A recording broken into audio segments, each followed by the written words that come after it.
አርእስተ ዜና የጸሎተ ሐሙስና የእግር ጥበት ስነ ስርዓት በርዕሰ አድባራት ወገዳማት አክሱም ጽዮን ቤተክርስቲያን በደማቅ ሃይማኖታዊ ስነ ስርዓት ተከናወነ።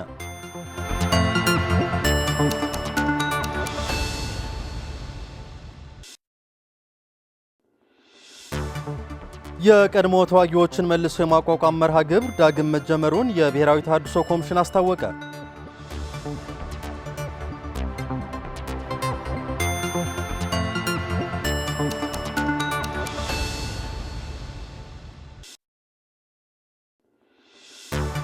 ዶክተር ቴድሮስ አድሃኖም ለሁለተኛ ጊዜ የታይም መጽሔት የዓመቱ 100 ተጽዕኖ ፈጣሪዎች ዝርዝር ውስጥ ተካተቱ።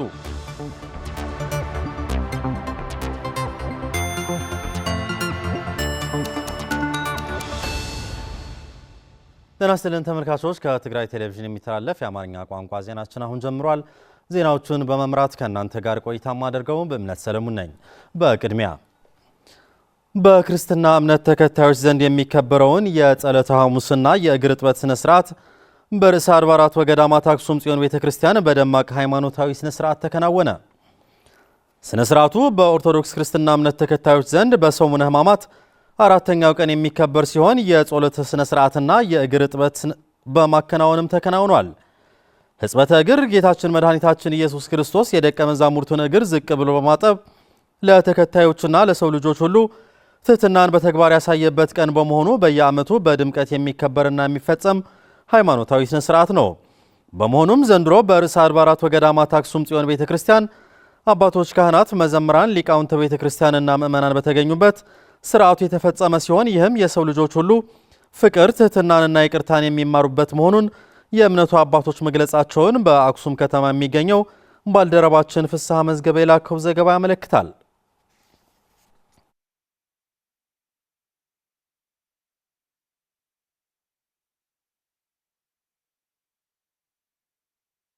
በተመሳሳይ ዜና የዕለተ ሐሙስና የሕጽበተ እግር ስነ ስርዓት በመቀለ ማኅደረ ስብሐት ቅድስተ ቅዱሳን ማርያም ጉሳ ካቴድራል በደማቅ ሃይማኖታዊ ስነ ስርዓት ተከብሮ ውሏል።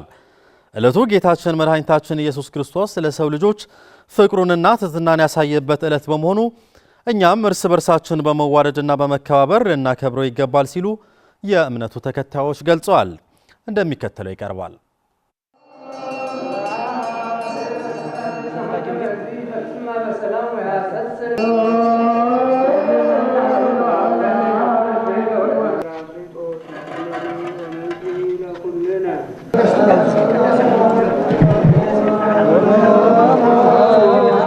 አፍተናይ ጽባሕ ከስቀለሉ ማዓንተ ግን እንታይ ገይሩ ዘሎ ክርስቶስ ጌታችን መድኃኒታችን ኢየሱስ ክርስቶስ ነገ ሊሰቀል ዛሬ በዕለተ ሐሙስ ያደረገው ምንድነው? ለደቀ መዛሙርቱ እግራቸውን አጥቦ መለኮታዊ መልእክትም አስተላልፈም። ጌታችን ኢየሱስ ክርስቶስ አባታችን ነው።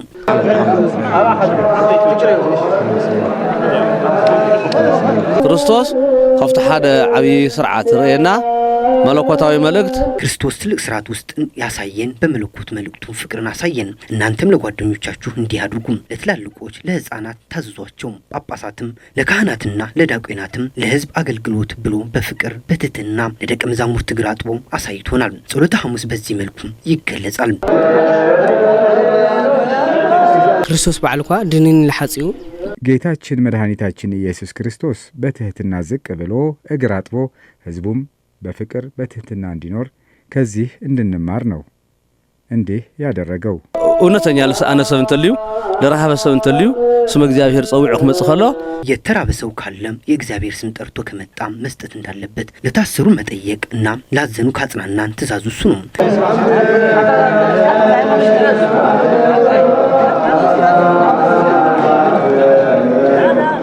ብዛዕባ ሐሙስ ጽግቦ ትነልዕል ተለና እግር ምሕጻብ ስለ እግር ምሕጻብ ትሕትና የጸሎተ ሐሙስን ስነ ስርዓት ስናነሳ አምላካችን መድኃኒታችን ኢየሱስ ክርስቶስ እግር በማጠብ የኦርቶዶክስ ተዋሕዶ ቤተክርስቲያን እምነት ተከታዮችን ስለ ትሕትና ያስተምረናል። ሰብ ሐምሰብ ምዃኑ መጠን ሰብ ክፈትንዮ ሰው እንደመሆኑ መጠን ቅድሚያ በስላሴ አምሳል የተፈጠረውን ሰውን ማክበር መውደድ አለበት። ለአረቁ ሰባት ልብሲ ተልብስና ያም ሓደ ክዳን ተይብናዮም ትእዛዙ ንሱ እዩ። ለታረዙ ካለበስን ትእዛዙ እሱ ነው። የክርስቶስ ትህትና ይህ ነው። እንዲህም አድርጉ ነው ያለን። የትንሣኤ በዓል ስናከብርም ለተፈናቃይ ወገኖች ልናግዝ ይገባል። ለተቸገረ ማገዝ የትህትና መገለጫ ነው።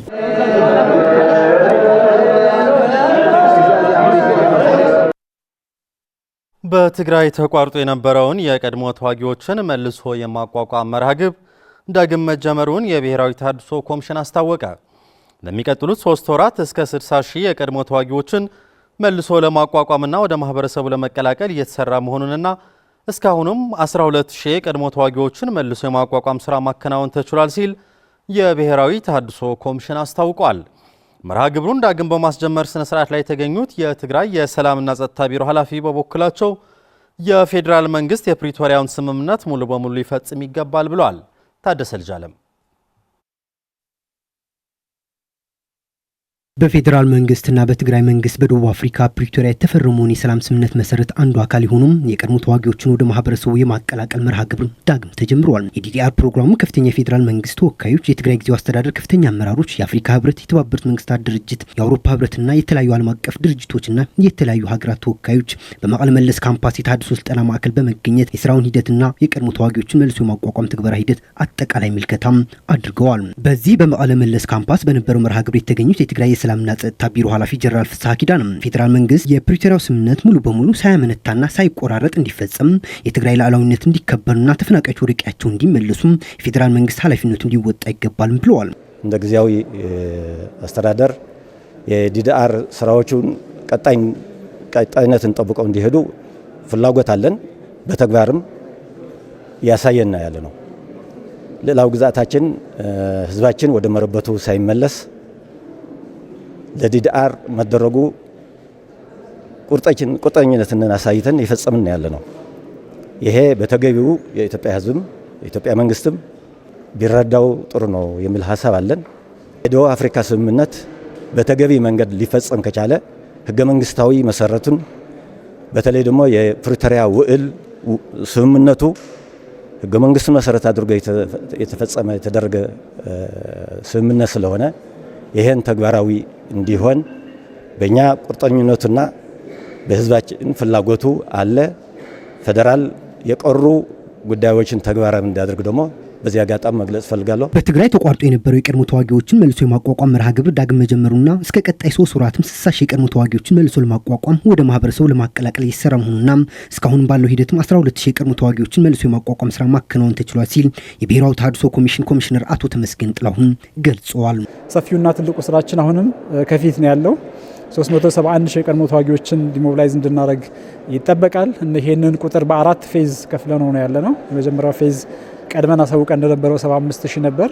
ከዛ ቁጥር ላይ የተወሰነው አሁን ስለቀነስን በሚቀጥሉ 3 ወራት ወደ 60 ሺህ የሚሆኑ የቀድሞ ተዋጊዎችን በትግራይ ክልል በመቀሌ በደጋ ሐሙስ እንደዚሁም ደግሞ ተጠግኖ ወደ ስራ እየገባ ባለው አዲበራህ ባለው የዲሞቢላይዜሽን ማዕከላችን የምንቀበል ይሆናል።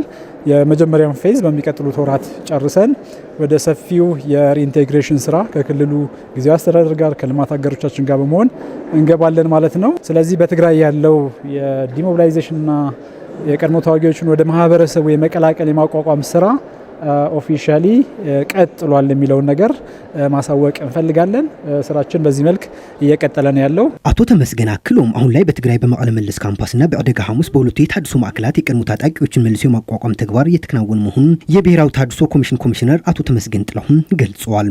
በተለይም የዲዲአር ፕሮግራም ሲፈጸም የተፈናቀሉ ወገኖች ወደ ቀያቸው የሚመለሱበት ሁኔታ ሊመቻችና ሊሰራበት ይገባልም ብለዋል። የሀገር ውስጥ ተፈናቃይ አይዲፒ እንዲሆን አንፈልግም። በተቻለ አቅም ወደ ነባሩ ኮሚኒቲያቸው እንዲመለሱ ነው ፍላጎታችን። መልሶ ማቋቋም ማለትም ትርጉሙ ይሄ ነው። በነበሩበት ኮሚኒቲ ወደ ነበሩበት አካባቢ ሄደው ራሳቸውን መደገፍ ሲችሉ ነውና ይህ ነገር በፕሪቶሪያ ስምምነት ሙሉ ፓኬጅ መፈጸም በቅርቡ ጀነራል ታደሰ ቃል ኪዳን ሲገቡ የመጀመሪያ የተነሳው የቀድሞ የተፈናቀሉ ተፈናቃዮች ወደ አካባቢያቸው የመመለስ ስራ ነውና በዚህ ዙሪያ የሚሰሩ የተለያዩ የክልልና የፌዴራል ኃይሎች አሉ።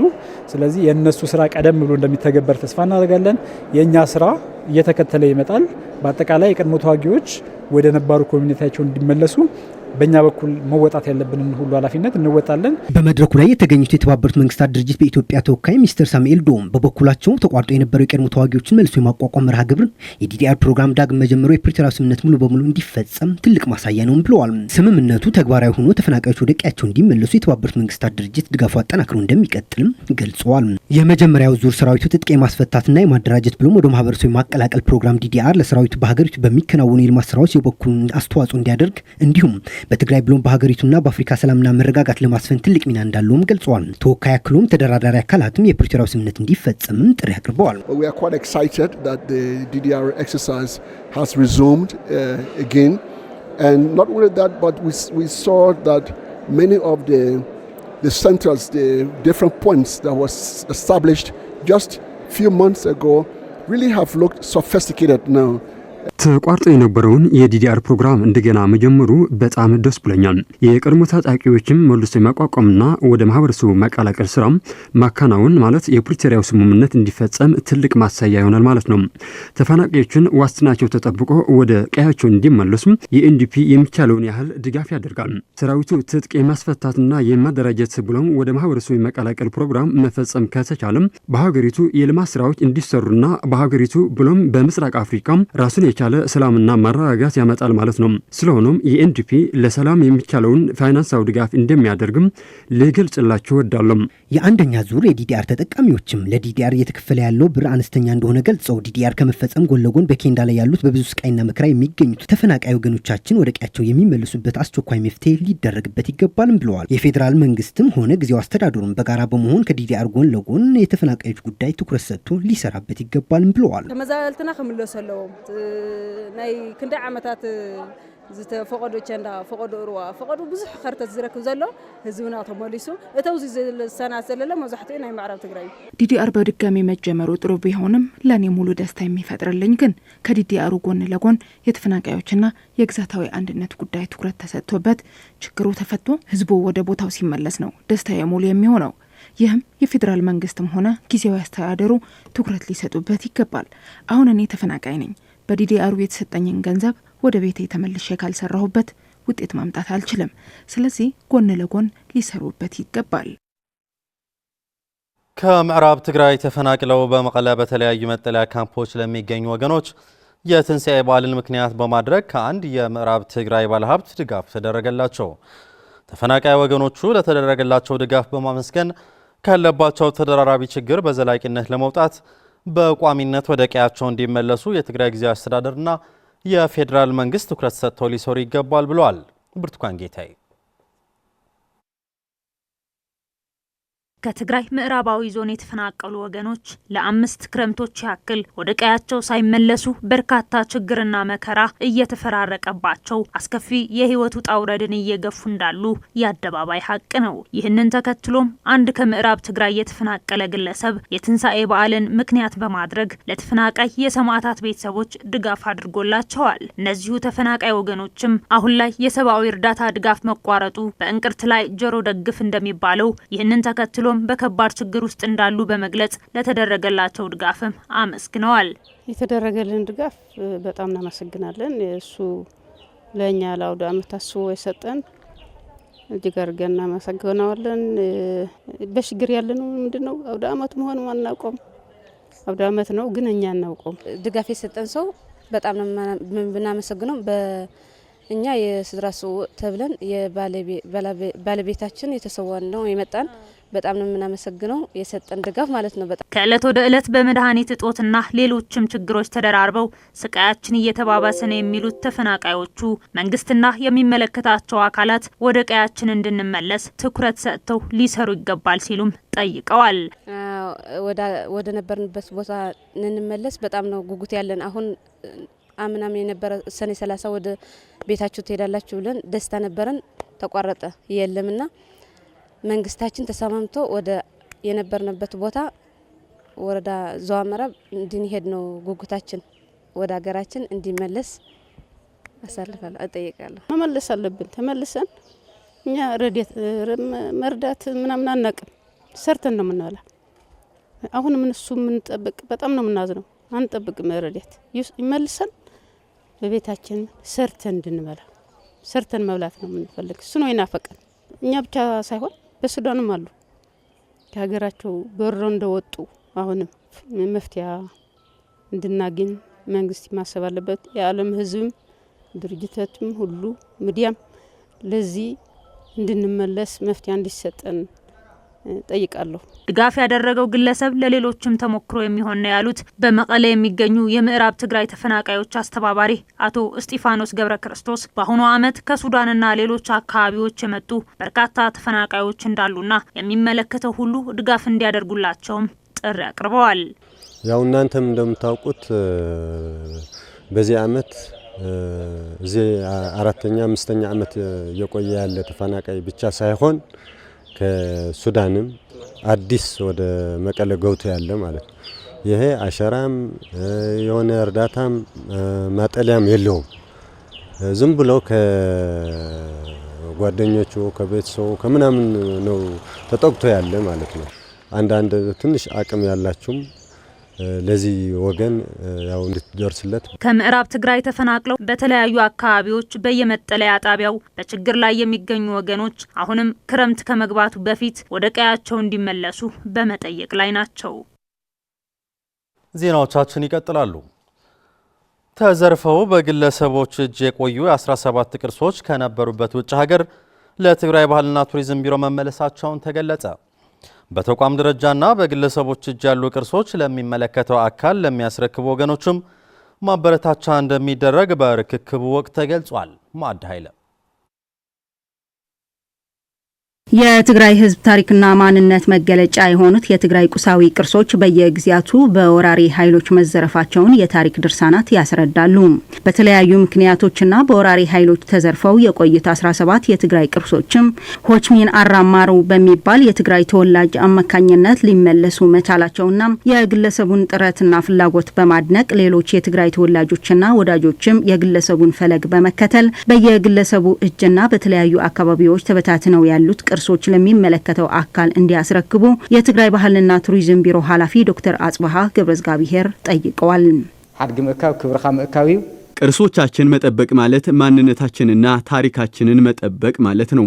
ታሪካችን ሳይሸራረፍ ከትውልድ ወደ ትውልድ እንዲሸጋገር ከተፈለገ የሃይማኖት አባቶች፣ ማህበረሰባችን ራሱ፣ የትግራይ ወዳጆች በአጠቃላይ የሚመለከተው ሁሉ በየቦታው ያሉትን ቅርሶቻችንን እንዲሰበሰቡ ሁሉም የየራሱ ሚና መወጣት አለበት እላለሁ። ቅርሶቹ ተዘርፈው ከሄዱበት ውጭ በ5 ሚሊዮን ብር በማስመለስ ለትግራይ ባህልና ቱሪዝም ቢሮ ቅርሱን ያስረከቡት አቶ ሂችማን አራማሩ በበኩላቸው የትግራዋይ ማንነታችን መገለጫ የሆኑት ቅርሶችን መጠበቅ የሁላችን ግዴታ ነው በማለት እያንዳንዱ ሰው በእጁ የያዘውን ቅርስ ካለ የኛን ፈለግ ተከትሎ ለመንግስት ማስረከብ አለበት ብለዋል። እና የቅርሱ የወላጆቻችን ታሪክ መሆኑን እናውቃለን። ስለዚህ ከገንዘብ በላይ የወላጆቻችን ታሪክ መጠበቅ ግዴታችን ሆኑ ከቤተሰቦቻችን የተማርነው ነገር አለ። ስለዚህ በዚህ መሰረት ተመካክረን የቅርስ የሚከፈል ተከፍለው ወደ አገሩ ወደ ባለቤቱ እንዲገባ ወደ ትግራይ ክልላዊ መንግስት ቢሮ የሚያመጣ ነው። ከኛ የበለጠ የተሻለ ንብረት የያዘም ሊኖር ይችላል፣ ከሱ ያነሰም ሊኖረው ይችላል። ግን የትግራይ መንግስትና ቢሮ በግልጽኛን እንደተቀበለው የሚያስፈራ ነገር የለውም። ታሪክ ለባለቤቱ ታሪኩ ወደ መንግስት ቢመለስ ያ ባለ ታሪክ መሆንህ ትገልጽበታለህ። ስለዚህ እያንዳንዱ ግለሰብ ቤት ውስጥ ያለው በኢንተርኔትም ይሁን በምንም ይሁን ያገኘውን ነገር ወደሚፈለገው የመንግስት ተቋም ንብረት ማስረከብ ብንለምድ ጥሩ ነው ይላል። በዋጋ የማይተመኑ ቅርሶቻችን በመጠበቅ ዙሪያም ሁሉም ሊረባረብ ይገባል ያሉት ደግሞ በርክክብ መድረኩ ላይ የተገኙት የሃይማኖት አባቶች ናቸው። በሜካናይዜሽን የአግሮ ፕሮሰሲንግ ስራ ላይ ለተሰማሩ የግል ተቋማትን ለመደገፍ እየተንቀሳቀሰ እንደሚገኝ የትግራይ ግብርናና ተፈጥሮ ሀብት ቢሮ ገለጸ። ቢሮ በዘርፉ የተሰማሩ ባለሀብቶች ያሉበትን ሁኔታ ለመታዘብ በራያ አዘቦ ወረዳ ጉብኝት አድርጓል። ብርዛፍ ገብረ ጻድቃን ተጨማሪ ሳለች በትግራይ ግብርናና ተፈጥሮ ሀብት ቢሮ ኃላፊ ዶክተር ኢያሱ አብርሃ የተመራ ቡድን በራያ አዘቦ ወረዳ በሜካናይዜሽን ተደግፎ እየለማ ያለውን የሽንኩርት ምርት አግሮ ፕሮሰሲንግ የሚያገለግሉ ማሽንና የእንስሳት ማደለቢያ ማዕከል እያከናወነ ያለውን ስራ ጎብኝተዋል። የተጎበኘው ስሙር የግብርና ሜካናይዜሽን ባለቤት አቶ ተስፋይ ገብረ እግዚአብሔር ናፌስ የሚባል የሽንኩርት አይነት ከፌዴራል የምርጥ ዘር ተቋም በማስመጣት በ10 ሄክታር መሬት ላይ በማልማትና ምርቱም ከሌሎች የሽንኩርት ዘሮች እንዳይቀላቀል ዋስትናው ተጠብቆ ባስገቡት ማሽን በማሸግ ለአርሶ አደሮቹ በማደረስ ላይ መሆናቸው ይናገራሉ። 10 ሄክታር አብዘር ሽንኩርት ምብዛህ እንርከብ በ10 ሄክታር መሬት ላይ ሽንኩርትን በማፍላት ለ7 ወራት በተከታታይ ዘሩን እያስፋፋ ነው እንገኛለን። ከዚህ ጋር በተገናኘ ብዙ ችግሮች ቢኖሩትም ከሄክታር ከ5 እስከ 7 ኩንታል ሽንኩርት ለማግኘት አልመን እየሰራን እንገኛለን። የትግራይ ደቡባዊ ዞን ዋና አስተዳዳሪ አቶ ሀፍቱ ኪሮስ ባለሀብቶች ምርጥ ዘርንና የአግሮ ፕሮሰሲንግ ስራዎችን ለማስፋፋት እያካሄዱት ያሉት ተግባራዊ እንቅስቃሴ ዘመናዊ ቴክኖሎጂ በመጠቀም ምርትና ምርታማነትን ለማሳደግ የተያዘውን እቅድ ግብ እንዲመታ የበኩሉን ሚና እንዳለውና ድጋፍ እንደሚያደርጉም ገልጸዋል። ምርጥ ዘር ክሪቲካል አብ ሕርሻ ትራንስፎርም ምርጥ ዘር ምርትና ምርታማነትን ለማሳደግ ወሳኝ ነው። እኛ በዋነኝነት ግብርናን ማዕከል አድርገን ልንሰራ ከያዝነው በተለይም እንደ ማንጎ፣ አቮካዶ የመሳሰሉ ቋሚ ተክሎችና ሌሎችም በቀላሉ የሚደርሱ እንደ ቲማቲምና ሽንኩርት አትክልትና ፍራፍሬ ከራሳችን አልፈን ለውጭ ገበያም ለማቅረብ ነው እየሰራን ያለነው። በአጠቃላይ ደግሞ ምርጥ ዘር የማፍራትና የተደላደለ መሰረት ለመጣል የእርሻ ዘርፉን ለማስፋፋት ያስችለናል። የትግራይ ግብርናና ተፈጥሮ ሀብት ቢሮ ኃላፊ ዶክተር ኢያሱ አብርሃ ጉብኝቱ በእርሻ ኢንቨስትመንት የተሰማሩ ባለሀብቶች ያላቸውን ችግር በመለየት መፍትሄ ለማፈላለግና ለመደገፍ ያለመ መሆኑን ገልጸዋል። ና 300 ትራክተር አለው ግን ከ200 በላይ ትራክተሮች አሏቸው። ግን ደግሞ ነዳጅ የለም። በምን ይስሩም? መንግስትስ ምን እያገዘነ የሚል ነው። ስለዚህ ግብርና ሚኒስትር ጋር በየጊዜው ስለምንገናኝ አንዱ የምናነሳው ርዕሰ ጉዳይ ይህ ነው። ሌላኛው ያነሱት ደግሞ የመሬት ጉዳይ ነው። የሚያለማ ያለማል፣ ያላለማ ግን እንዲያቆም ይደረጋል ማለት ነው። በተጨማሪም ስለ አትክልትና ፍራፍሬ የተነሳ ጉዳይ አለ። ዘመናዊ ችግኝ ማምረቻ እንዲኖር የሚመለከት ጉዳይም አንስተዋል። ይህም ከአቅማችን በላይ አይደለም፣ ማድረግ የምንችለው ነው። በአጠቃላይ እነዚህን በአስቸኳይ ለመፍታትም እንደ እቅድ ይዘናል። የሀለቃ ሞገስ አግሮ ፕሮሰሲንግ ተቋም ምክትል ስራ አስኪያጅ አቶ አባዲ ንጉሰ በበኩላቸው ፕሮጀክቱ በግንባታ ሂደት እያለ በትግራይ በተካሄደው አውዳሚ ጦርነት ምክንያት መውደሙንና በተመደበለት 2.3 ቢሊዮን ብር በላይ የመልሶ ማቋቋምና መልሶ ግንባታ ሂደቱ እየተከናወነ መሆኑን ተናግረዋል። ሱዳን የትግራይ ተወላጆች በሚገኙበት ተነድባ መጠለያ ጣቢያ የእሳት አደጋ መከሰቱን ተገለጸ።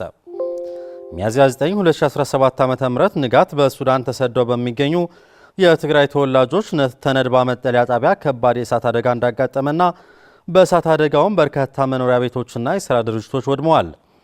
እስካሁን በሰዎች ላይ የደረሰ የታወቀ አደጋ ለመኖሩን የመጠለያ ጣቢያው አስተባባሪ አስታውቋል። በመጠለያ ጣቢያው በቅርብ ጊዜያት ለ5ኛ ጊዜ እሳት አደጋ ያጋጠመ ሲሆን በአደጋው 2 ሕፃናት ሲሞቱ በርካታ የመኖሪያ ቤቶች መውደማቸውን ይታወሳል።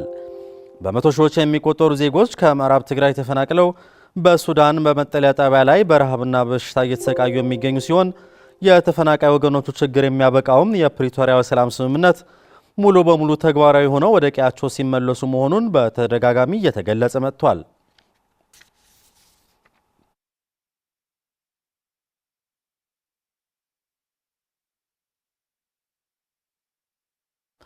ዶክተር ቴድሮስ አድሃኖም ለሁለተኛ ጊዜ የታይም መጽሔት የዓመቱ 100 ተጽዕኖ ፈጣሪዎች ዝርዝር ውስጥ ተካተቱ። ዶክተር ቴድሮስ አድሃኖም በታይምስ መጽሔት የ2025 ተጽዕኖ ፈጣሪ ዝርዝር ውስጥ የተካተቱት በዓለም ጤና ድርጅት ዋና ዳይሬክተርነታቸው ባበረከቱት አስተዋጽኦ ነው። ማዛ መኮንን ዓለም ጤና ድርጅት ዋና ዳይሬክተር ዶክተር ቴድሮስ አድሃኖም በታይም መጽሔት የዓመቱ የዓለማችን 100 ተጽዕኖ ፈጣሪ ሰዎች ዝርዝር ውስጥ ለሁለተኛ ጊዜ ተካተቱ።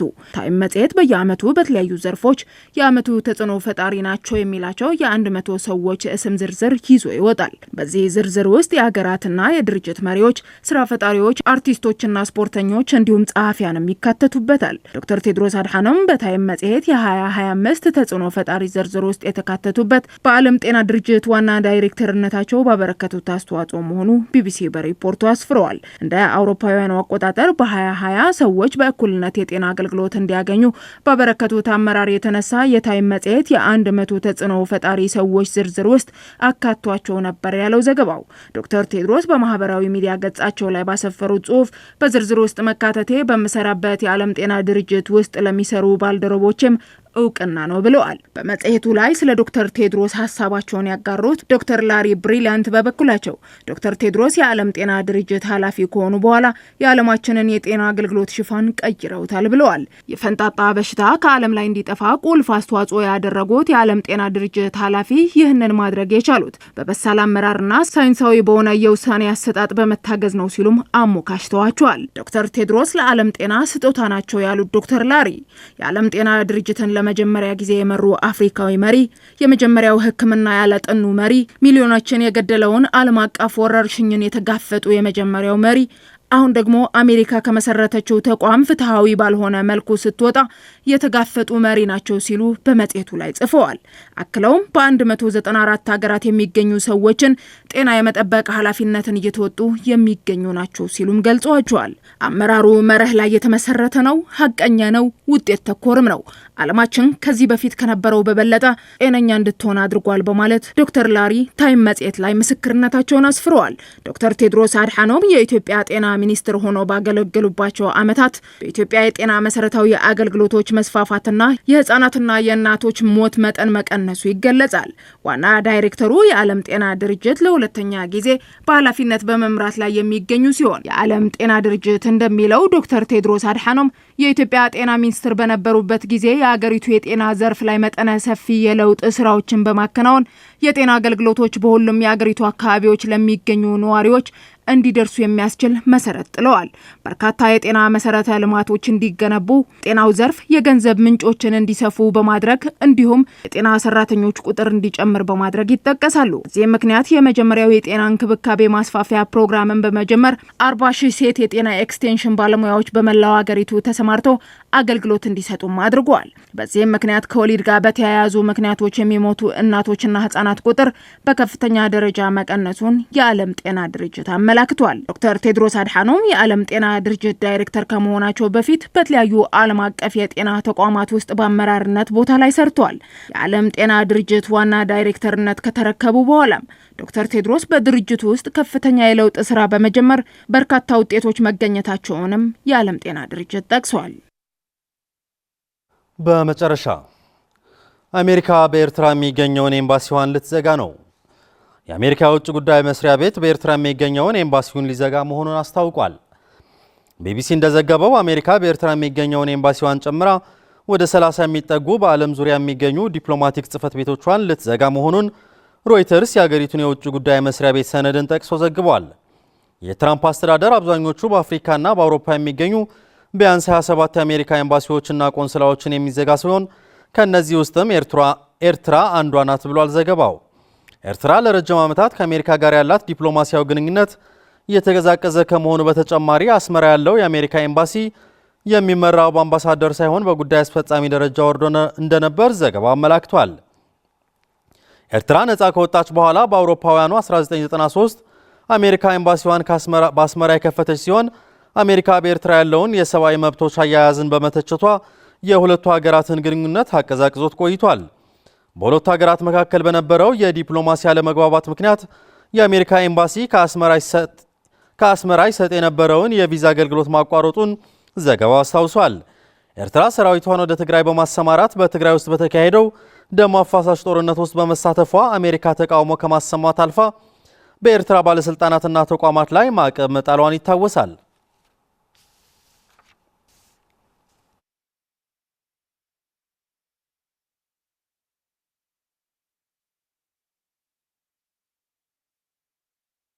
ተመልካቾች ዜናዎቻችን አብቅተዋል። ስለተከታተላችሁ እናመሰግናለን። ሰላም